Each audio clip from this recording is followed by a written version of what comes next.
At 5 o'clock on a September afternoon, Ronald Torbay was making preparations for his third murder. He was being very careful. He realized that murdering people becomes more dangerous if you do it often. He was in the bathroom of the house that he had recently rented.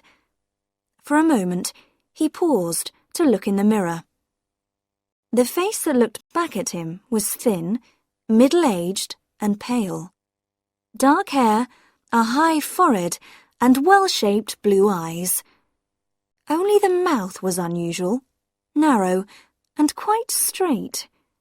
Even Ronald Torbay did not like his own mouth. A sound in the kitchen below worried him. Was Edyth coming up to have her bath before he had prepared it for her? No, it was all right. She was going out of the back door. From the window, he saw her disappearing round the side of the house into the small square garden. It was exactly like all the other gardens in the long street. He didn't like her to be alone there. She was a shy person, but now new people had moved into the house next door, and there was a danger of some silly woman making friends with her. He didn't want that just now.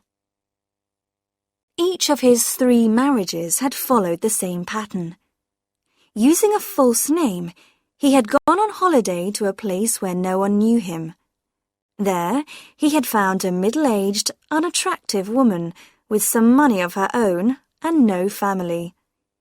He had talked her into marrying him, and she had then agreed to make a will which left him all her money. Both his other wives had been shy too. He was very careful to choose the right type of woman, someone who would not make friends quickly in a new place. Mary, the first of them, had had her deadly accident almost unnoticed in the bathroom of the house he had rented. A house very like this one, but in the north of England instead of the south. The police had not found anything wrong. The only person who was interested was a young reporter on the local newspaper. He had written something about death in the middle of happiness and had printed photographs of Mary's wedding and her funeral, which took place only 3 weeks after the wedding. Dorothy had given him a little more trouble. It was not true that she was completely alone in the world, as she had told him. Her brother had appeared at the funeral and asked difficult questions about her money. There had been a court case, but Ronald had won it, and the insurance company had paid him the money.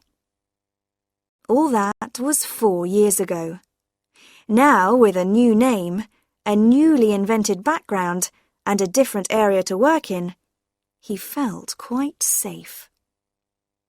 From the moment he saw Edyth, sitting alone at a little table in the restaurant of a seaside hotel, he knew she was his next subject.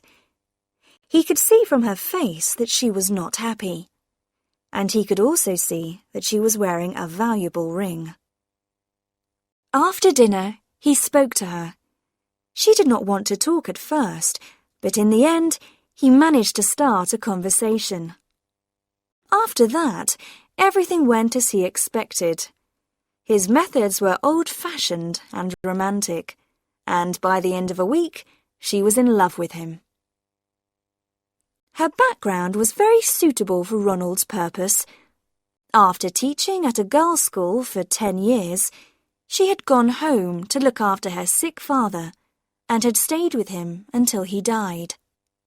Now, aged 43, she was alone, with a lot of money, and she didn't know what to do with herself. 5 weeks after they met, Ronald married her, in the town where they were both strangers. The same afternoon, they both made a will, leaving all their property to each other. Then they moved into the house which he had rented cheaply because the holiday season was at an end. It was the most pleasant of his marriages. He found Edyth a cheerful person, and even quite sensible. except that it was stupid of her to believe that a man would fall in love with her at first sight.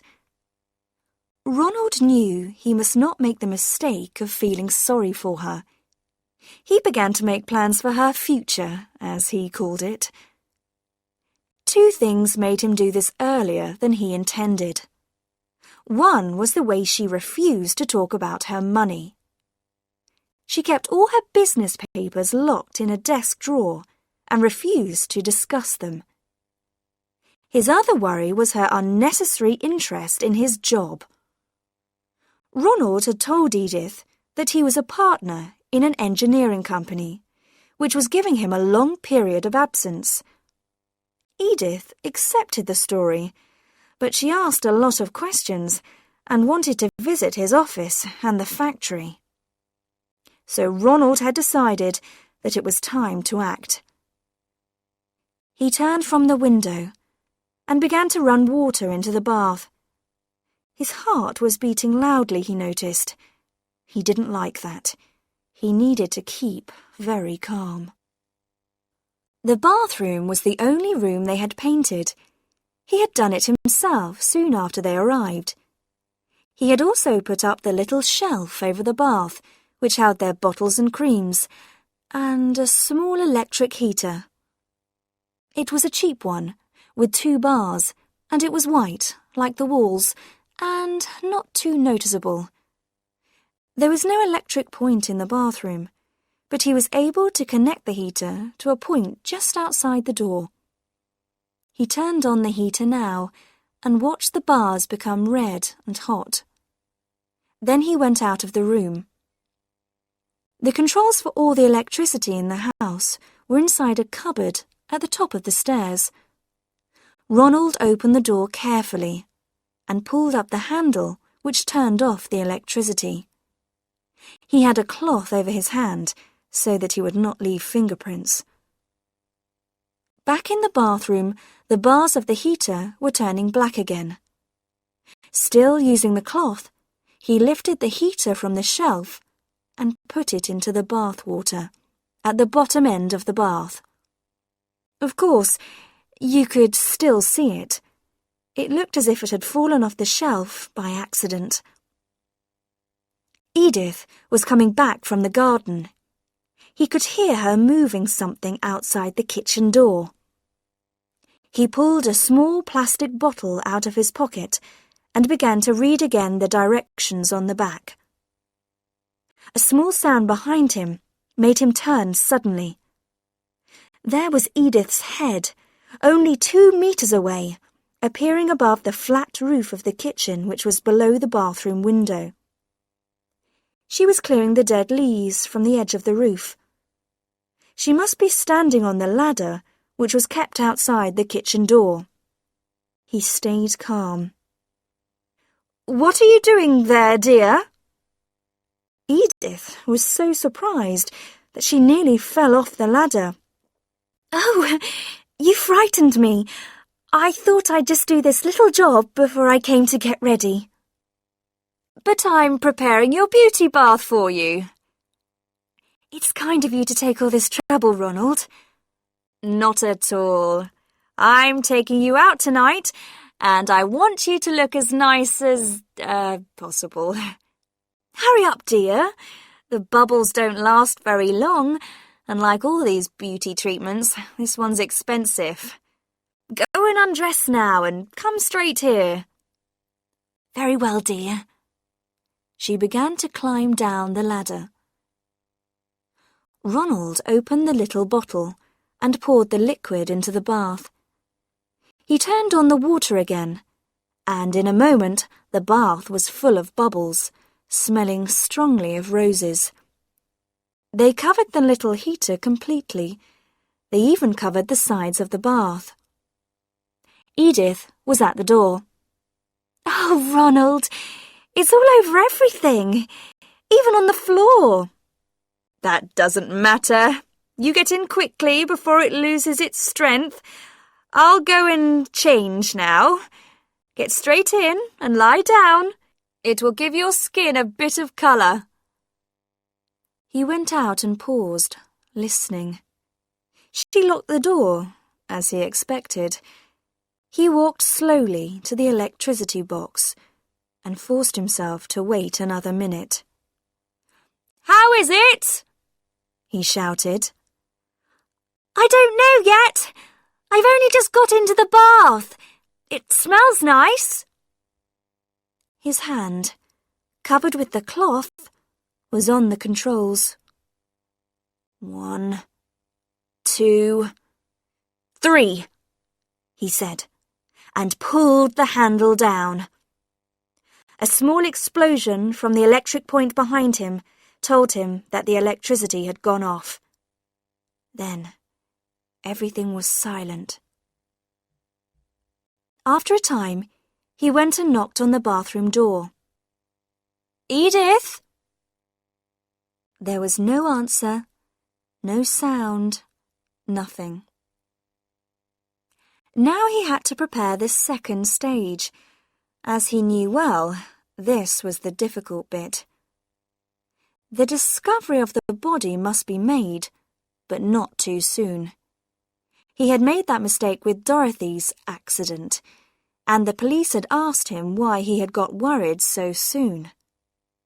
This time, he decided to wait half an hour before he began to knock loudly on the bathroom door, then to shout for a neighbour, and finally to force the lock. There was something he wanted to do now. Edyth's leather writing case, which contained all her private papers, was in the drawer where she kept her blouses.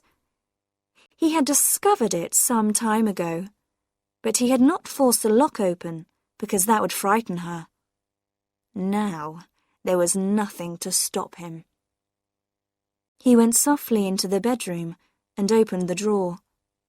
The case was there. The lock was more difficult than he expected, but he finally managed to open the case. Inside, there were some financial documents, 1 or 2 thick envelopes, and on top of these, her post office savings book. He opened it with shaking fingers and began reading the figures. £17,000, £18,600, £21,940. He turned over a page, and his heart jumped wildly. On the 4th of September, she had taken almost all the money out of her savings account. Perhaps it was here, in these thick envelopes. He opened one of them. Papers, letters, documents fell on the floor. Suddenly, he saw an envelope with his own name on it, in Edyth's writing. He pulled it open and saw in surprise that the date on the letter was only 2 days ago. Dear Ronald, if you ever read this, I am afraid it will be a terrible shock to you. I hoped it would not be necessary to write it, but now your behaviour has forced me to face some very unpleasant possibilities. Did you not realise, Ronald, that any middle-aged woman who has been rushed into marriage to a stranger will ask herself about her husband's reason for marrying her? At first, I thought I was in love with you. But when you asked me to make my will on our wedding day, I began to worry. And then, when you started making changes to the bathroom in this house, I decided to act quickly. So I went to the police. Have you noticed that the people who have moved into the house next door have never spoken to you? Well, they are not a husband and wife, but a police inspector and a policewoman. The policewoman showed me 2 pieces from old newspapers, both about women who had died from accidents in their baths soon after their marriages. Both pieces included a photograph of the husband at the funeral. They were not very clear, but I was able to recognize you. So, I realised that it was my duty to agree to do what the inspector asked me to do. The police have been looking for the man since the photographs were given to them by your second wife's brother. The inspector said the police needed to be sure that you were guilty. You must be given the opportunity to try the crime again. That's why I am forcing myself to be brave and to play my part. I want to tell you something, Ronald. If one day you lose me, out of the bathroom, I mean, you will find that I have gone out over the kitchen roof and am sitting in the kitchen next door. I was stupid to marry you, but not quite as stupid as you thought. Yours, Edyth. Ronald's mouth was uglier than ever when he finished reading the letter. The house was still quiet. But in the silence, he heard the back door open suddenly, and heavy footsteps rushed up the stairs towards him.